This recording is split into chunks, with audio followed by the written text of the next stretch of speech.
Hello everyone, कैसे हैं आप सभी। आप लोग अच्छे से तैयारी कर रहे होंगे।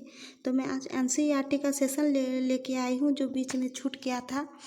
तो ये मैं कंटिन्यू करूँगी अब, क्योंकि यूपीएससी का जो एस्पिरेंट हैं वो बहुत पहले बेसिक नॉलेज उनको होना चाहिए। और ऑल एग्ज़ाम के लिए भी एनसीईआरटी बहुत ज़्यादा ही यूज़फुल है। इसीलिए मैं ये बुक लेके आई हूँ आप लोग के लिए। तो शुरू करते हैं आज का सेशन। तो फोर एक्सरसाइज तक मैं पढ़ाई हुई थी। फोर एक्सरसाइज तक मैं पढ़ाई थी और ये मैं अभी 5 एक्सरसाइज बनाऊंगी। टोटल इसमें 10 लेसन है, जैसे मैंने आपको फर्स्ट वाले चैप्टर में ही बताया था। तो शुरू करते हैं अब।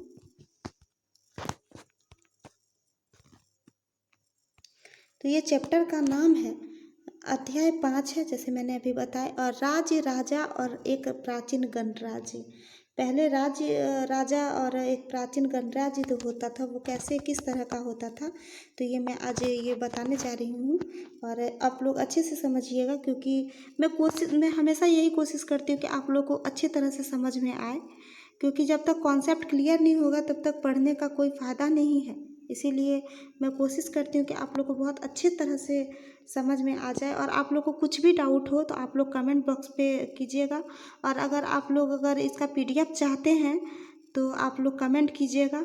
और अगर नहीं है मतलब उतना, तो आप लोग मेरे टेलीग्राम चैनल फटाफट एजुकेशन भी ज्वाइन कर सकते हैं। उसका लिंक नीचे डिस्क्रिप्शन में दिया हुआ है। तो आइए स्टार्ट करते हैं। ठीक, तो क्या हुआ है, एक दिन का बात था। ठीक, जब शंकरन उठा तो उसने देखा कि उसके नाना नानी वोट डालने जा रहे थे। ठीक, दरअसल वे चुनाव केंद्र पर सबसे पहले पहुंचना चाहते थे। शंकरन जानना चाहता था कि आखिर वे इतने उत्साहित क्यों थे। उनके नाना जी ने उसे जल्दी में समझाने की कोशिश की और कहा, आज हम अपने शासकों का चुनाव करने जा रहे हैं। ठीक, तो ऐसा शंकरन सोचते हैं और सुबह सुबह उठे और ऐसे सुने। तो अब देखते हैं आगे का कहानी। तो कुछ लोग शासक कैसे बने। ठीक, तो यही आज का ये है। तो देखते हैं। तो अगले 50 वर्षों से हम अपने शासकों का चुनाव मतदान के जरिए करते आ रहे हैं। ठीक, लेकिन बहुत पहले लोग शासक कैसे बनते थे।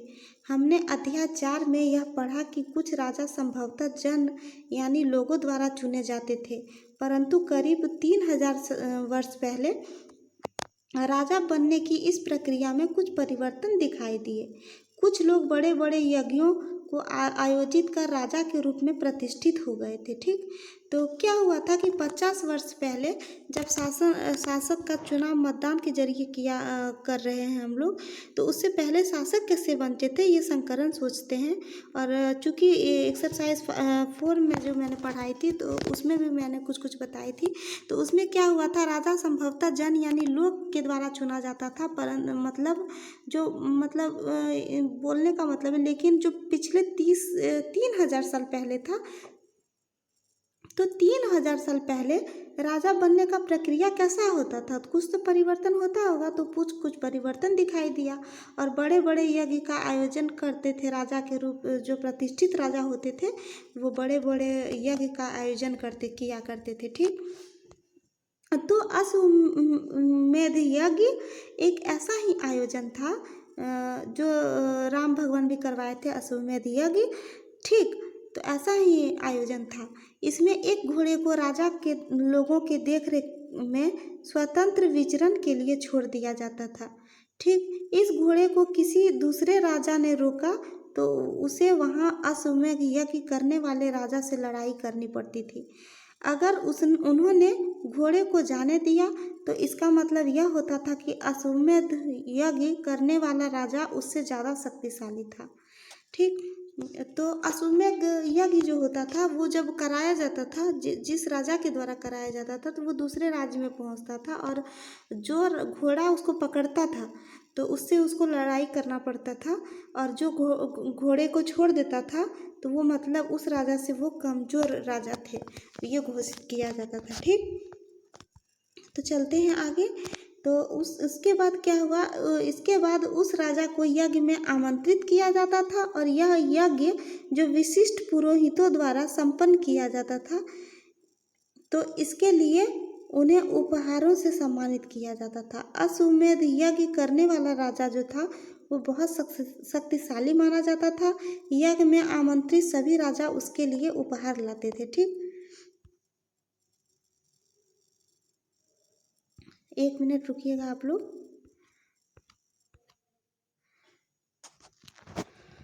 तो ऐसा होता था। मैं आप लोग को ये करती हूँ कि क्या होता था कि उससे मैंने अभी बताया आपको कि जो राजा पकड़ता था उसके साथ लड़ाई करना पड़ता था। जो राजा छोड़ देता था अश्वमेध घोड़ा को तो वो कमज़ोर कहलाता था। तो उसके बाद क्या होता था, अश्वमेध या जो यज्ञ होता था उसके द्वारा आमंत्रित किया जाता था उसे, और विशिष्ट जो पुरोहित थे मतलब विशिष्ट जो व्यक्तित्व वाले इंसान थे उस समय के, तो उसके लिए उसे उपहार से सम्मानित भी किया जाता था। और अश्वमेध यज्ञ जो करने वाला राजा होता था वो बहुत शक्तिशाली माना जाता था। यज्ञ में आमंत्रित सभी राजा उसके लिए उपहार लाते थे, मतलब जितने भी राजा थे उसके लिए उपहार लाते थे उस राजा के लिए जो अश्वमेध यज्ञ करवाते थे। ठीक, इस सभी आयोजनों में राजा का मुख्य स्थान होता था, एक महत्वपूर्ण स्थान होता था। उसे राज सिंहासन या बाघ की खाल के एक विशेष आसन पर बिठाया जाता था, मतलब उसे सिंहासन पर बैठाया जाता था। उस सिंहासन में क्या होता था, बाघ का खाल जो होता है, चमड़ी जो स्किन होता था बाघ का, टाइगर का जो चमड़ी होता था, स्किन होता था, उसे विशेष रूप से आसन पर बिठाया जाता था। और युद्ध क्षेत्र में राजा का सारथी ही उसका सहचर होता था। ठीक, जो युद्ध का एरिया होता था, जो लड़ाई का जो एरिया होता था, युद्ध का जो क्षेत्र होता था, तो उसमें जो राजा का सारथी था तो उसी का सहचर होता है। और यज्ञ के अवसर पर वह राजा क्या होता है, वह राजा की विजयों तथा अन्य गुणों का गान करता है। ठीक, तो राजा के सगे संबंधी खासकर उसकी रानियां पुत्रों को भी कई छोटे छोटे अनुष्ठान करने होते थे।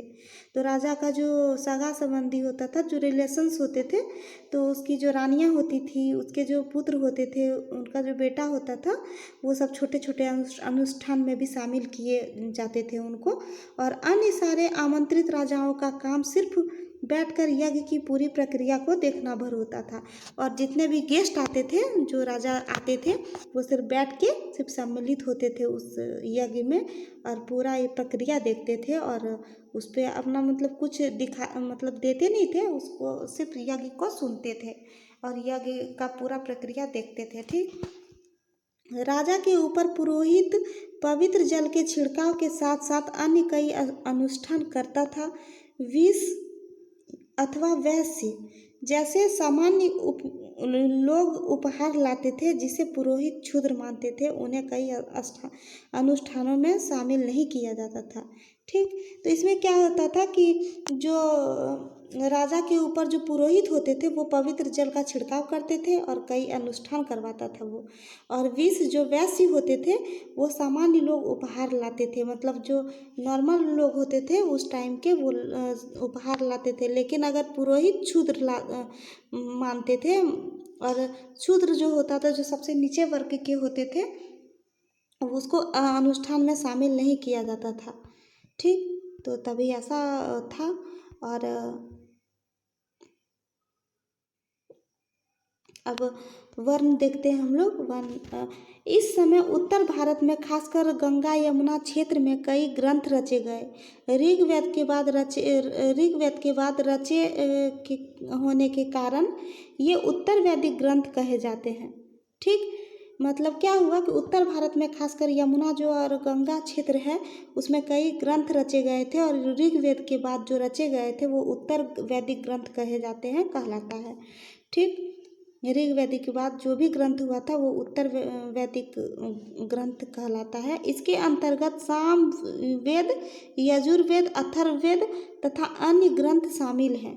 ठीक, मतलब इसके बाद सामवेद, यजुर्वेद, अथर्ववेद और जितने भी ग्रंथ आगे मिलेंगे वो उसके बाद हुए थे। पुरोहितों द्वारा रचित इन ग्रंथों में विभिन्न प्रकार के अनुष्ठान और उनके संपादन की विधियां बताई गई है। इनके सामाजिक नियमों के बारे में भी बताया गया है। उस समय समाज में कई समूह थे जिसमें पुरोहित, योद्धा, कृषक, पशुपालक, व्यापारी, शिल्पकार, श्रमिक, मछली पकड़ने वाले तथा जंगल में रहने वाले लोग शामिल थे। ठीक, तो इसमें क्या होता था कि ये जो ग्रंथ आए बाद में जो शामिल किए गए, तो इसमें क्या होता था, पुरोहित द्वारा जो रचना जो की जाती थी, तो इन ग्रंथों में विभिन्न प्रकार के अनुष्ठान, मतलब बहुत तरह तरह का अनुष्ठान होता था और उसके संपादक की विधियां बताई गई है।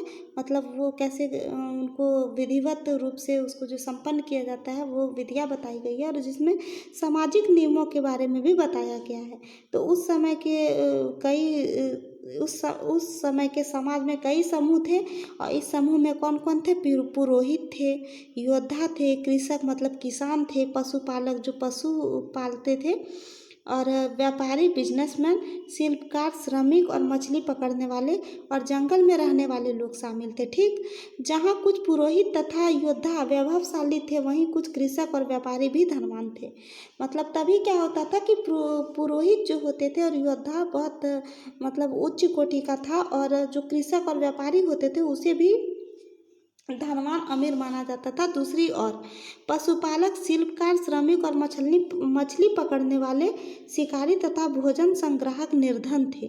तो दूसरी ओर क्या होता था कि जो पशुपालक होते थे और शिल्पकार, श्रमिक जो मछली पकड़ने वाले होते थे और जो शिकारी भोजन संग्राहक होते थे वो सब को गरीब माना जाता था, मतलब निर्धन मानते थे। ये सब निम्न कोटि के माने जाते थे। ठीक, तो पुरोहितों ने लोगों को 4 वर्गों में विभाजित किया जिसे वर्ण कहते हैं। तो पुरोहित जो थे वो 4 वर्ग में बांटे थे जिसको वर्ण कहते हैं। इसके अनुसार प्रत्येक वर्ण के अलग अलग कार्य निर्धारित थे। मतलब जो 4 वर्ग में बांटा वो चारों वर्ग का अलग अलग अपना अपना जो काम होता है वो निर्धारित किया गया था। पहला वर्ण था ब्राह्मण का, मतलब पहला जो वर्ण था वो ब्राह्मण था। उसका काम वेदों का अध्ययन, अध्यापन और यज्ञ कराना था जिसके लिए उन्हें उपहार मिलता था। ठीक, तो पहला जो ब्राह्मण का कार्य था, तो पहला वर्ण ब्राह्मण था, तो उसका जो काम होता था वो वेद का अध्ययन कराते थे, अध्यापन कराते थे और यज्ञ कराते थे और यज्ञ में उन्हें उपहार मिलता था, तो वो होता था। ठीक, दूसरा जो स्थान शासक का था, तो शासक जो होता है वो दूसरा स्थान में था जिसे क्षत्रिय कहा जाता था। ठीक, वो क्षत्रिय होते थे जो दूसरा पोजीशन पर था। उनका काम होता था युद्ध करना। उसका काम बांटा गया था कि वो युद्ध करे और लोगों की रक्षा करे। ठीक, तीसरा जो होता था विष या वैश्य होते थे। इसमें क्या होता था, कृषक, पशुपालक और व्यापारी आते थे। ठीक, तीसरा स्थान जो होता था वह वेश्य का स्थान था और इसमें क्या होता था, कृषक, पशुपालक और व्यापारी आते थे और क्षत्रिय और वैश्य दोनों को ही यज्ञ करने का अधिकार नहीं था।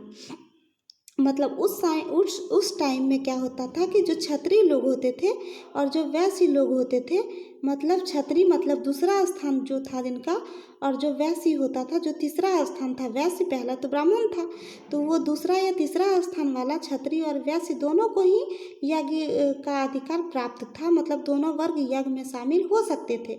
लेकिन वर्णों में अंतिम स्थान शूद्रों का था। मतलब सबसे जो चौथा वर्ग का जो निचला स्थान है, चौथा वर्ग है, वो क्षुद्र थे और क्षुद्र इनका काम अन्य तीनों वर्णों की सेवा करना था। मतलब इसके ऊपर जो तीनों वर्ग थे उनका सेवा करना था। इन्हें कोई अनुष्ठान करने का अधिकार नहीं था। प्रायः औरतों को भी क्षुद्रों के समान माना गया। महिलाओं तथा क्षुद्रों को वेदों का अध्ययन का अधिकार नहीं था। तो इसमें क्या किया गया, इनका जो ये तीनों वर्गों का सेवा करना था, इनको किसको, क्षुद्र को, जो सबसे नीचे रहा करते थे। ठीक, और इसका अनुष्ठान करने का इनको अधिकार नहीं था। और इनको है ना, औरत जो उस टाइम के जो औरत हुआ करते थे, महिला हुआ करती थी, उसको भी शूद्र के समान ही बताया गया है। मतलब इसका मतलब ये है कि उसको महिलाओं को भी अनुष्ठान करने का ज़्यादा मतलब अधिकार नहीं प्राप्त हुआ होगा। ठीक, और महिला क्षुद्र को वेद का अध्ययन का अधिकार नहीं था। ना क्षुद्र वेद सुन सकते थे, पढ़ सकते थे, और ना ही महिलाएं सुन सकती थी और पढ़ सकती थी। ठीक, और पुरोहितों के अनुसार सभी वर्णों का निर्धारण जन्म के आधार पर होता था। ठीक, मतलब एक होता है ना कि जन्म हुआ तो अब किस कैटेगरी में हुए हैं तो उसी से उनका अधिक आधार होता था। मतलब जो जिस कैटेगरी में उनका जन्म हुआ उसी से होना शुरू हो गया वर्ण। ठीक, उदाहरण के तौर पर ब्राह्मण का माता पिता का संतान ब्राह्मण ही होती थी और बाद में कुछ लोगों को अछूत माना गया। ब्राह्मण अगर उदाहरण के तौर पर ब्राह्मण माता पिता का संतान अगर होता था तो वो ब्राह्मण ही होता था, लेकिन बाद में कुछ लोगों को अछूत माना गया। अछूत वर्गों में कुछ शिल्पकार, शिकारी और भोजन संग्राहक शामिल थे।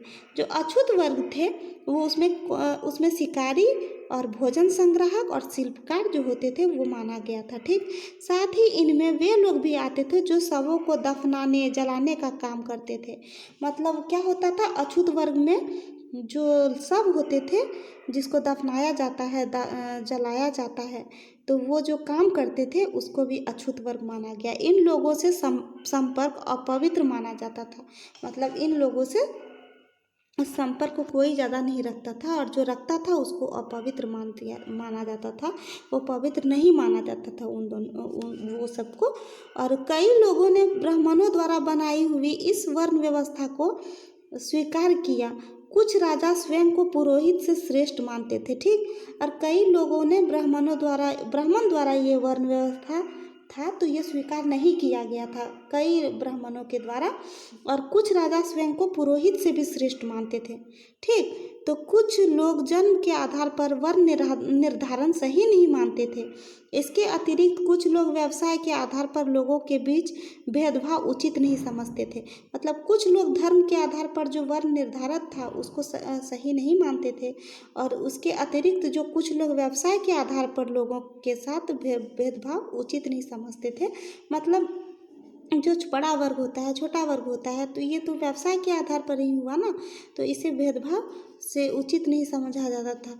जबकि कुछ लोग चाहते थे कि अनुष्ठान संपन्न करने का अधिकार सबका हो, और कुछ लोग ये चाहते थे कि अनुष्ठान जो पूजा पाठ होता है वो सबका अधिकार हो। कई लोगों ने छुआछूत की आलोचना की। इस उपमहाद्वीप के पूर्वोत्तर क्षेत्र में जैसे कई इलाकों में सामाजिक आर्थिक असमानता बहुत कम थी। यहाँ पुरोहितों का प्रभाव भी बहुत सीमित था। तो इसमें क्या हुआ कि कई लोग जो थे छुआछूत की आलोचना किया, और वहाँ जो महाद्वीप के पूर्वोत्तर क्षेत्र हैं जैसे कई इलाकों में सामाजिक और आर्थिक स्थिति जो थी वो असमानता बहुत कम थी।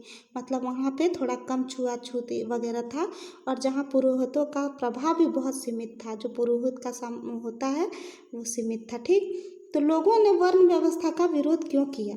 क्योंकि असमानता फैल रही थी, इसी वजह से किया। ठीक, तो अब ये देखते हैं जनपद। देखते हैं जनपद, एक टॉपिक है, जनपद को देखते हैं कि महायज्ञों को करने वाले राजा अब जन के राजा न होकर जनपदों का राजा माने जाने लगे। ठीक, जो महायज्ञ करते थे वो राजा क्या हुए, जन मतलब लोग का राजा न होकर जनपदों का राजा मतलब लोगों का राजा माना जाने लगा उनको। और जनपद का शाब्दिक अर्थ होता है जन के बसने की जगह। ठीक, तो जनपद का जन मतलब लोग और पद मतलब बसना हो जाता है, तो लोग जहाँ बसते थे उन्हीं को जनपद कहा जाता है। जो लोग जहाँ पे बसता है, जहाँ पे अपना घर उर बनाकर बस जाता है, उस जगह को जनपद कहते हैं। कुछ महत्वपूर्ण जनपद मानचित्र 4 पृष्ठ 49 में दिए गए हैं। पुरातत्वविदों ने इन जनपदों की कई बस्तियों की खुदाई की। दिल्ली में पुराना किला, उत्तर प्रदेश में मेरठ के पास हस्तिनापुर और एटा के पास अतरंजी खेड़ा इनके प्रमुख क्षेत्र हैं। तो अब क्या हुआ है, इसमें पुरातत्वविद जो हैं, ठीक, पुरातत्वविद जो हैं इन्होंने क्या किया है, जनपदों का जो कई बस्ती जो होता था पहले वो खुदाई की है। और दिल्ली में जो पुराना किला है, उत्तर प्रदेश में जो मेरठ के पास हस्तिनापुर है, और एटा के पास जो अतरंजी खेड़ा है, इसमें प्रमुख हैं।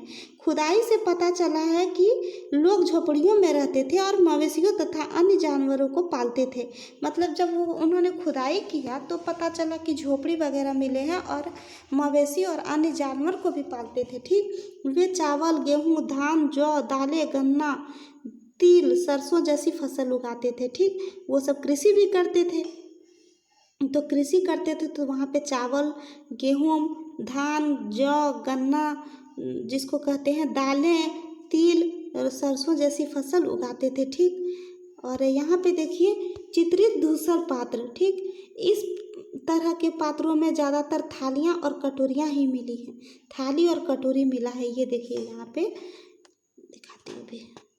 देखिए यहाँ पे ये कटोरी हुआ करता होगा, नहीं तो थाली हुआ करता होगा पहले। इसमें धीरे धीरे करके ऐसे ऐसे करके आप लोग फिगर देख रहे होंगे, वो फिगर बनाया जाता था, वो चित्र बनाया जाता था, इसीलिए इसका नाम चित्रित धूसर पात्र है। और ये क्या होता था, ये पात्र बहुत ही पतली सतह से सुंदर और चिकने होते थे।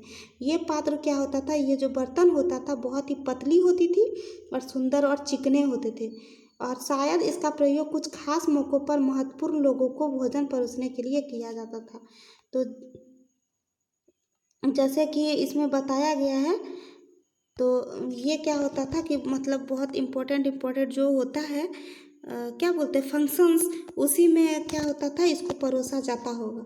स्टाइलिस्ट उस समय का स्टाइलिस्ट था, तो ये परोसा जाता होगा मतलब उस समय का। तो चलिए आगे बढ़ते हैं। तो आगे क्या है कि लोग मिट्टी के बर्तन भी बनाते थे, जैसे मैंने ये दिखाया आपको। इनमें कुछ धूसर और कुछ लाल रंग के होते थे। इसमें तो ये तो धूसर है, और रेड कलर का बर्तन भी होता था। और इन पुरास्थलों में कुछ विशेष प्रकार के बर्तन मिले हैं जिन्हें चित्रित धूसर पात्र के रूप में जाना जाता है। और क्या हुआ है, जो पुरास्थल में कुछ विशेष प्रकार के बर्तन मिले हैं, जैसे ये मैंने आपको बताया अभी, इसको क्या कहते हैं, चित्रित धूसर पात्र के रूप में जाना जाता है। जैसे कि इसके नाम से ही स्पष्ट है कि इन बर्तनों पर चित्रकारी की होगी। मतलब ये सब देख रहे हैं ना, ये सारा स्ट्रक्चर बनाया हुआ है, फिगर, ये चित्रकारी की गई है, इसमें पिक्चर बनाई गई है। ये आमतौर पर सरल रेखाओं और ज्यामितियों आकार के रूप में ही है। ठीक, तो चलिए आगे बढ़ते हैं। अब जनपद तो देख लिए, अब देखते हैं हम लोग महाजनपद। तो महाजनपद क्या है कि करीब 250 साल पहले कुछ जनपद अधिक महत्वपूर्ण हो गए, इन्हें महाजनपद कहा जाने लगा। मतलब क्या हुआ, 250 वर्ष पहले क्या हुआ, कुछ जनपद अधिक महत्वपूर्ण हो गए, इन्हें महाजनपद कहा जाने लगा। और मानचित्र 4 में कुछ महाजनपदों को दिखाया गया है। अधिकतर महाजनपद की एक राजधानी होती थी। मतलब क्या हुआ है कि मैप 4 में महाजन सबको दिखाया गया है, और अधिकतर जो महाजनपद होते थे उसका राजधानी एक ही होता था, और कई राजधानियों में किलेबंदी की जाती थी, और कुछ राजधानियों में किलेबंदी की जाती थी, अर्थात उनके चारों ओर लकड़ी, ईंट तथा पत्थर की ऊंची दीवारें बनाई जाती थी। वो जो किलेबंदी होती थी, वो किलेबंदी क्या है कि जो राजधानी बनाई जाती थी उसको चारों तरफ से लकड़ी या ईंटा या पत्थर से दीवार बनाया जाता था। मतलब उसको बाउंड्री लाइन होता है ना, एक बाउंड्री करते हैं हम लोग घर में, जो चारों बगल से जो घेरा जाता है, तो वही वैसे ही बनाया जाता था। ऐसा लगता है कि लोगों ने कुछ राजाओं के आक्रमण से डरकर अपनी सुरक्षा के लिए इन किलों का निर्माण किया, और कुछ अपनी राजधानी के चारों ओर विशाल, ऊंची और प्रभावशाली दीवार खड़ी कर अपनी समृद्धि और शक्ति का प्रदर्शन भी करते थे। ठीक, मतलब ऐसा लगता था कि राजा जो होते थे वो आक्रमण से जो अटैक करता था ना, और राजाओं में तो होता ही था पहले, तो जो अटैक करता था तो उससे डर कर वो सुरक्षा के लिए वो किला बनाया जाता था, वो उस बाउंड्री को बनाया जाता था ताकि वो सुरक्षित रह सके, और राजधानी के जो चारों ओर विशाल, ऊंचा और प्रभावशाली दीवार खड़ी करके वो अपना शक्ति, समृद्धि करना चाहता था। ठीक, तो ये सब है महाजनपद।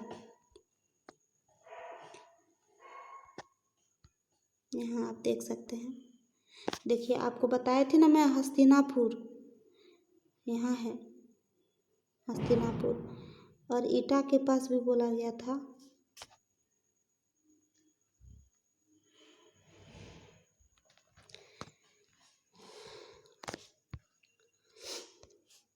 ठीक, तो ये तो बता दी मैं। और क्या हुआ है, इस तरह के किले के अंदर रहने वाले लोगों और उस क्षेत्र पर नियंत्रण रखना भी सरल हो जाता था। मतलब वो तो बाउंड्री लाइन हो जाता था तो उससे सुरक्षित रहा जाता था। और क्या होता था कि इस तरह की विशाल दीवार बनाने के लिए व्यापक योजना की आवश्यकता होती थी। तो क्या होता था, इस तरह को दीवार बनाने के लिए एक बहुत योजना करना पड़ता था और लाखों की संख्या में ईंटों और पत्थरों का इंतजाम करना पड़ता था। लाखों लाख ईंटों और पत्थर का इंतजाम करना पड़ता था क्योंकि उसका प्रयोग किया जाता था। और हजारों स्त्री पुरुष और बच्चे इसके लिए अथक परिश्रम किया होगा, इनके लिए संसाधनों की आवश्यकता पड़ती होगी।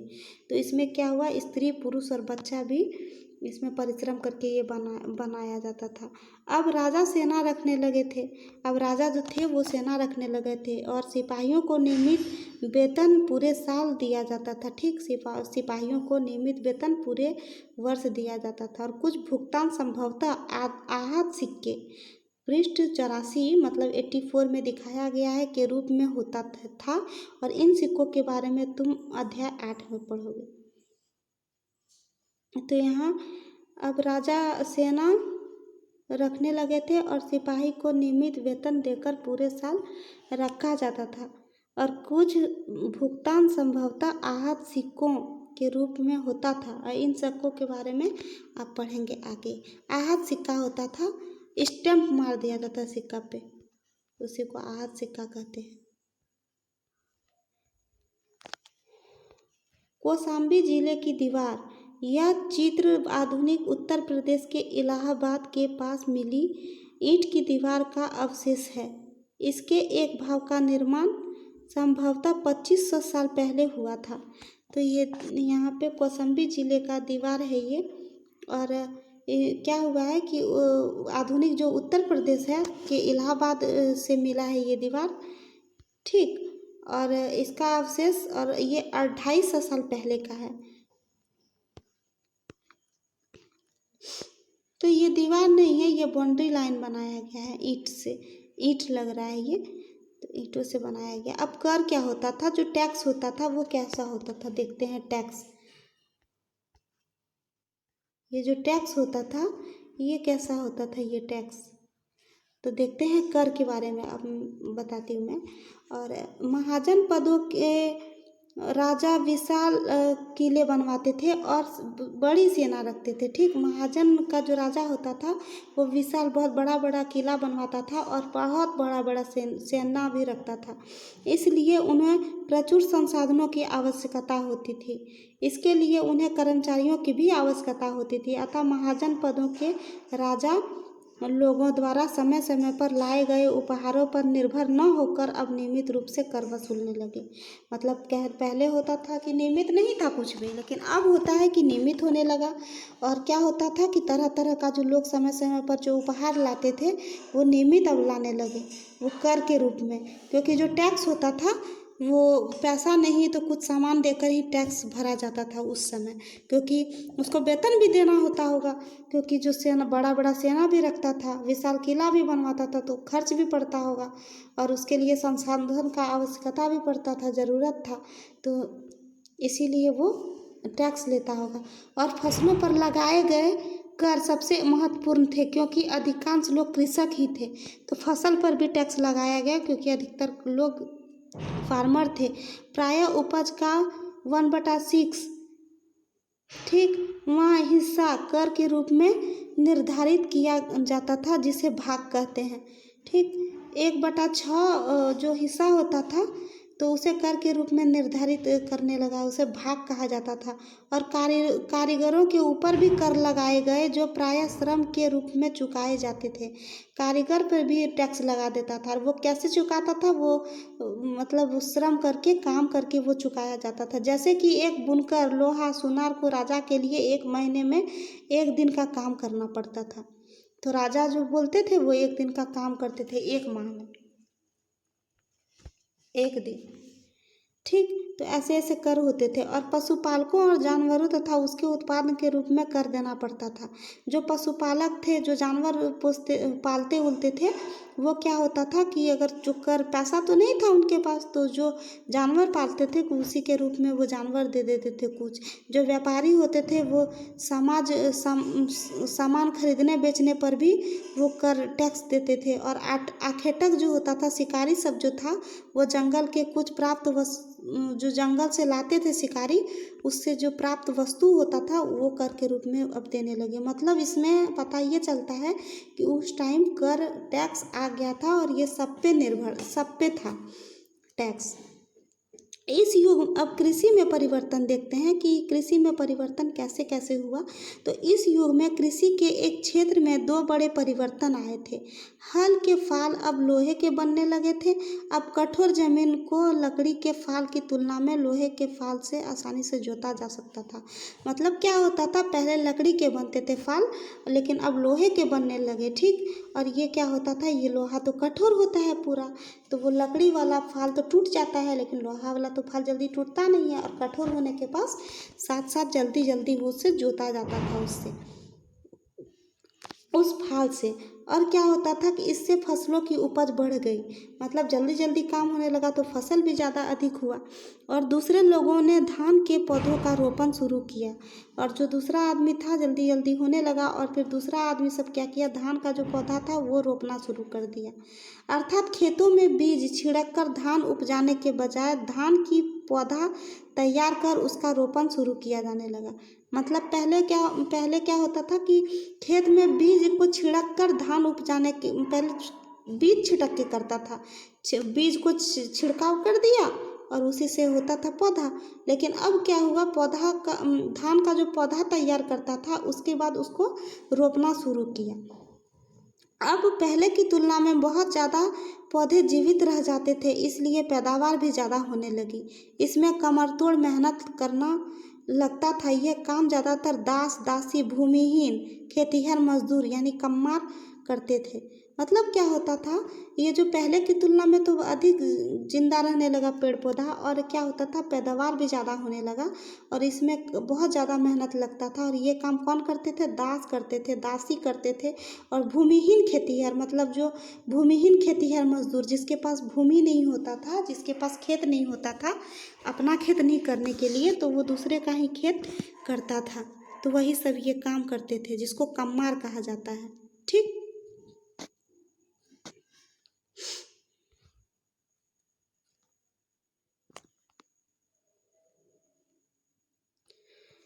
अब सूक्ष्म निरीक्षण में आते हैं। यहाँ पे है समूह मगध। तो मगध है मानचित्र 49 में मगध को ढूंढो। लगभग 200 सालों के भीतर मगध सबसे महत्वपूर्ण जनपद अंग बन गया, ठीक। गंगा और सोन जैसी नदियां मगध से होकर बहती थी और क यातायात और ख जल वितरण तथा जमीन को उपजाऊ बनाने के लिए यह बहुत महत्वपूर्ण थी। तो क्या होता था, 200 वर्ष पहले मगध बहुत बड़ा जनपद बन गया और ये गंगा और सोन नदी के बीच मगध से होकर बहती थी। गंगा और सोन नदी जो थी मगध से होकर बहती थी। और क्या होता था, यातायात था, जल वितरण और जमीन को उपजाऊ बनाने के लिए बहुत ज़्यादा महत्वपूर्ण था मगध। और मगध को ही आज वर्तमान में इसे बिहार कहा जाता है। ये तो आप लोग जानते ही होंगे कि बिहार कहा जाता है मगध को। क्या हो रहा है,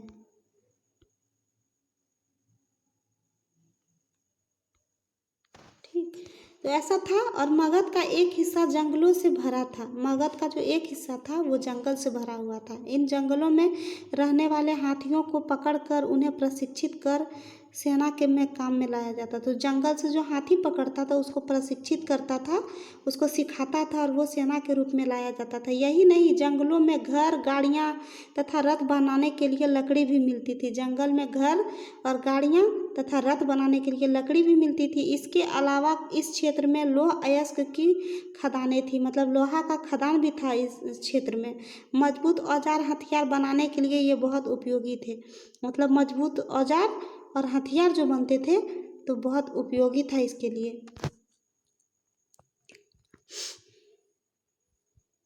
ठीक। तो अब देखते हैं, मगध में दो बहुत शक्तिशाली शासक थे, बिंबिसार और अजातशत्रु। सत्तु भी बोल सकते हैं, शत्रु भी बोल सकते हैं, दोनों इन्हीं का नाम है। तो अन्य बहुपदों अन क्या क्या है कि सॉरी, मगध में दो बहुत अधिक शक्तिशाली थे, एक था बिंबिसार और दूसरा था अजातशत्रु। और अन्य जनपदों को जीतने के लिए ये हर संभव साधन अपनाते थे। महाजनपद नंद और महत्वपूर्ण शासक थे। ठीक, महापदम नंद और एक महत्वपूर्ण शासक था और उन्होंने अपने नियंत्रण का क्षेत्र इस उपमहाद्वीप के उत्तर पश्चिमी भाग तक फैला लिया था। इन्होंने क्या किया था कि अपना कंट्रोल करके महाद्वीप के उत्तर पश्चिम भाग पूरा एकदम अपना कर लिया था। अपने अपने मतलब उन्हीं का शासन चलता था। और बिहार में राजगृह यानी आधुनिक राजगीर कई सालों तक मगध की राजधानी बनी रही। बाद में पाटलिपुत्र यानी आज का पटना को राजधानी बनाया। तो क्या हुआ, इन्होंने क्या किया, कई सालों तक मगध को राजधानी बनाया था और बाद में क्या किया, इन्होंने पाटलिपुत्र मतलब आज का जो वर्तमान का जो पटना है उसको राजधानी बनाया। 2300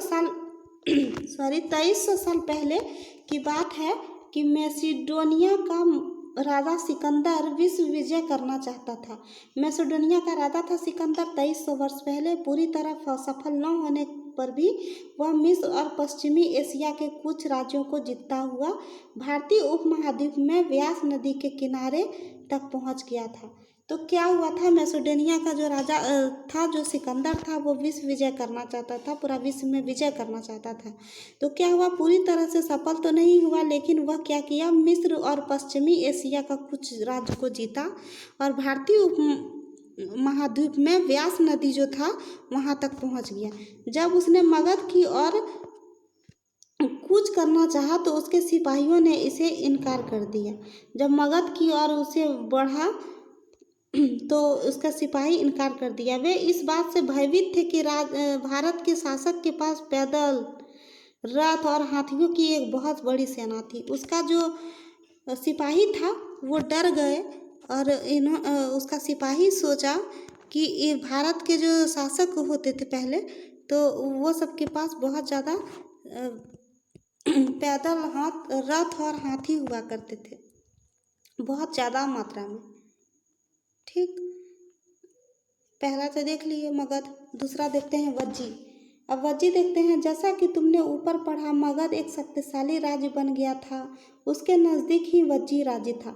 मतलब मगध तो बहुत शक्तिशाली राज्य बना, उसके नज़दीक वज्जी राज्य था जिसकी राजधानी वैशाली बिहार थी और जहाँ एक अलग किस्म की शासन व्यवस्था थी।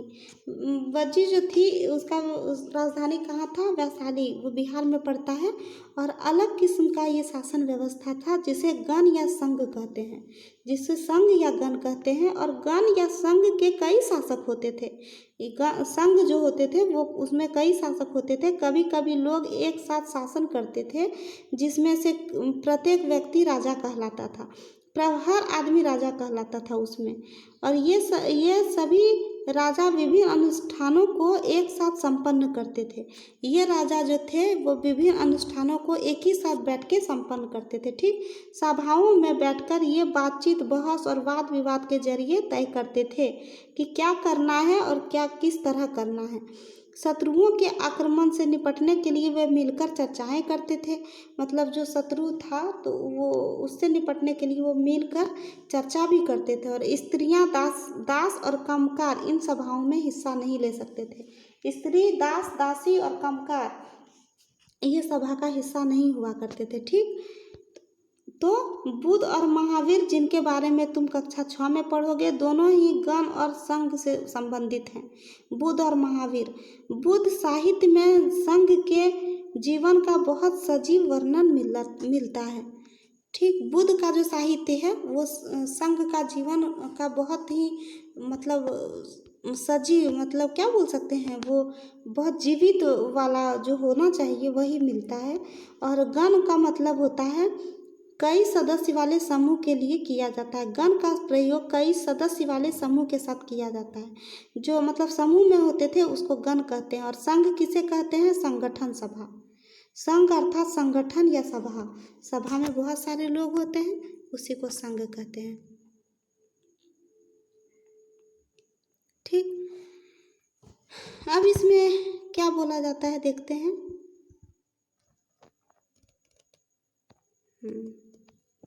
एक मिनट। वज्र संघ था जो, वज्र संघ का यह वर्णन दीघ निकाय से लिया गया। दीघ निकाय एक वज्र संघ का एक है, और दीघ निकाय एक प्रसिद्ध बौद्ध ग्रंथ है। बौद्ध का ग्रंथ है दीघ निकाय। ये एक प्रसिद्ध है और जिसमें बुद्ध के कई व्याख्या दिए गए हैं। इन्हें करीब 2300 साल पहले लिखा गया था। मतलब आज से 23 साल पहले इसे लिखा गया था। और अजातशत्रु जो और वज्जी संघ देख लेते हैं। अजातशत्रु जो थे वज्जी संघ पर आक्रमण करना चाहते थे, और उन्होंने अपने मंत्री वस्कार को बुद्ध के पास सलाह करने के लिए भेजा था।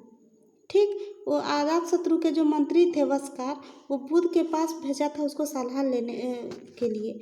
और बुद्ध ने उनसे कहा था कि क्या वज्जी सभाएं नियमित रूप से होती हैं या उनमें सभी सदस्य उपस्थित होते हैं। मतलब बुद्ध कहा उससे कि वज्जी सभा हमेशा होता है, मतलब डेली होता है, या फिर और सभी सदस्य उपस्थित होते हैं। जब उन्हें पता चला ऐसा होता है तो उन्होंने कहा कि वज्जीवासी तब तक उन्नति करते रहेंगे जब तक वे पूर्ण और नियमित सभाएं करते रहेंगे। वो पूरा और नियमित सभा मतलब डेली सभा करेगा। आपस में मिलजुल कर काम करते रहेंगे, आपस में मिलजुल के काम करेंगे और पारंपरिक नियमों का पालन करते रहेंगे और पारंपरिक रूप से नियम का पालन करेंगे और बड़ों का सम्मान, समर्थन और उसकी बातों पर ध्यान देते रहेंगे। बड़ा का सम्मान, समर्थन और उसकी बात का ध्यान देंगे। ठीक, और बुद्ध ने ये कहा कि वज्जी महिलाओं के साथ जोर जबरदस्ती नहीं करेंगे और उन्हें बंधक नहीं बनाएंगे। जो महिला में जोर जबरदस्ती होता था तो उनको बहुत हर किसी में शामिल नहीं किया जाता था, यज्ञ में नहीं किया जाता था, अनुष्ठान में नहीं किया जाता था। कुछ अगर किसी युद्ध के बारे में मिलजुल के अगर सभा बैठती है और चर्चा होता है तो उसमें महिला या कामकार भाग नहीं लिया जाता था, तो वैसा नहीं होगा। और शहरों तथा गांवों में चतियों का रखरखाव करेंगे। शहर और गांव में रखरखाव भी होगा। विभिन्न मतावलंबी संतों का सम्मान करेंगे और उसके आने या जाने पर कोई रोक नहीं लगाएंगे। ठीक, तो आएगा कैसे, जाएगा कैसे, तो उसका सम्मान करेंगे, रोक वोक नहीं लगाएंगे। और क्या हुआ कि कई राजा इस संघों को जीतना चाहते थे। इसके बावजूद उनका राज्य अब से 1500 वर्ष पहले चलता जा रहा था। मतलब कुछ शक्तिशाली राजा इस संघ को जीतना चाहते थे, लेकिन इसके बावजूद क्या होता था कि उनका राज्य अब से लगभग 1500 वर्ष तक चलता रहा। ठीक, उसके बाद गुप्त शासकों ने गण और संघ पर विजय प्राप्त कर उन्हें अपने राज्य में शामिल कर लिया। तुम इसके बारे में कक्षा 10 में पढ़ोगे, अध्याय 10 में पढ़ोगे। इसके बाद क्या हुआ, गुप्त शासक जो थे गुप्त काल, तो उसमें क्या हुआ, गण और संघ पर विजय प्राप्त कर लिया था, विजय कर लिया था। ठीक, संघ पे भी गण पे भी। और क्या हुआ, इन्हें अपने राज्य में शामिल कर लिया। और इसके बारे में विस्तार से हम लोग 10 लेसन में पढ़ेंगे, 10 लेसन में पढ़ेंगे।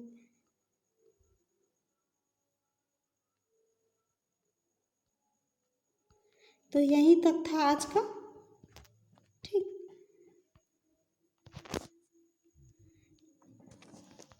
आज का सेशन था यहीं तक, और यहीं अब समाप्त कर रहे हैं, द एंड कर रहे हैं। और उम्मीद करती हूँ कि आप लोग को बहुत अच्छे से समझ में आया होगा। मैं बहुत अच्छे से समझाई हूँ। अगर कुछ भी डाउट होगा तो कमेंट बॉक्स पे कमेंट कीजिएगा, मैं उसका आंसर दे दूँगी, समझा दूँगी। और आप लोग ऐसे ही सपोर्ट करते रहिए, चैनल को लाइक, सब्सक्राइब और शेयर करते रहिए। मुझे सपोर्ट हमेशा करते रहिए और मिलते हैं अगले सेशन में। Thank you.